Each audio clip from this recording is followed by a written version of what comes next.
There you go. Thought I'd do a quick update. It's been a fair while. Haven't got as much done over this Christmas break 24-25 as I hoped, but still making progress. I keep finding stuff that needs polished and painted and stuff, so now's not a time to get off the button with the way I've been setting up the rest of the car. So we'll box it on. I've in December managed to get these Magoos down in Invercargill. Got the headers fitted onto a whole new exhaust system out the back. Just the other day I went to put the generator on, but needed a paint job and needed a bit of a polish on those obvious bits there, so that's done now. A few more things. I've got a new battery. There's going to be enough variables when it comes to firing up this thing for the first time. The new Dizzy's going to be a variable, the rebuilt carb's going to be a variable. The least I could do is get a new battery, so that's not a problem when we go to fire it. But yeah, there's things that have been sitting around for about 4 years now that could have been sorted before you go to chuck them on the car, but one of those things was the fuel tank, and it had been sitting outside and then up in the roof of the garage. I'd previously, before I really had an honest attempt at tidying up the car, I gave it a quick sand and gave it a coat of silver just with a rattle can. But then the rust started coming through that, so I've given it a decent strip back now with acid and sanding and a little bit of sandblasting, but that seemed to make it rougher than it already was.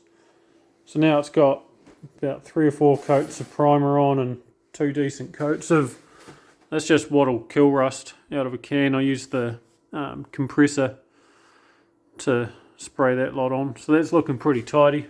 The fuel tank's obviously a story of two halves, isn't it? Because you've got the top side, which is in the boot and not really exposed to anything, and then you've got the underside, which gets a hiding. So a fair bit of paint on there seems to have tidied up the surface. You can obviously still see a bit of pitting and stuff, but no, it's looking pretty good.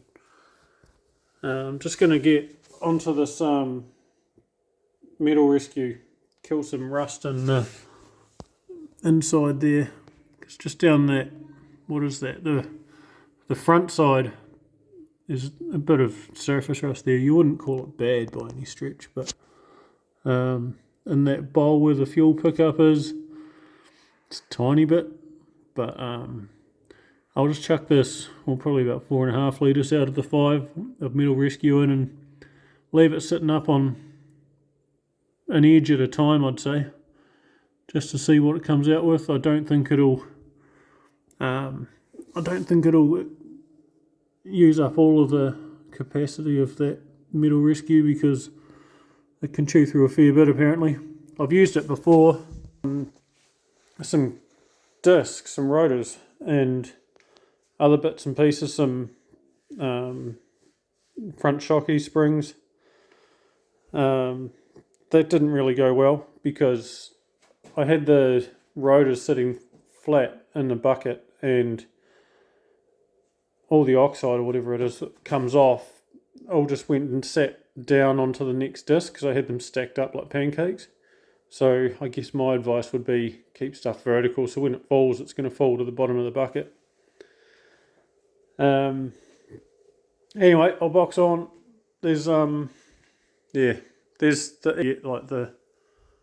fancy new radiator, the heater tank. Just that shit to put in, like, the fan. Easy stuff. So we'll have there's the brake booster. I gave that a bit old tidy up too. That was the same as the fuel tank. I'd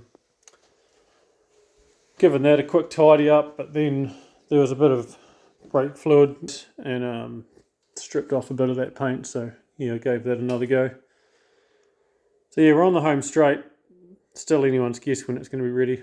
Definitely not the Cromwell Car Show this year, unfortunately. That's a bastard. But anyway, we'll box on. Cheers.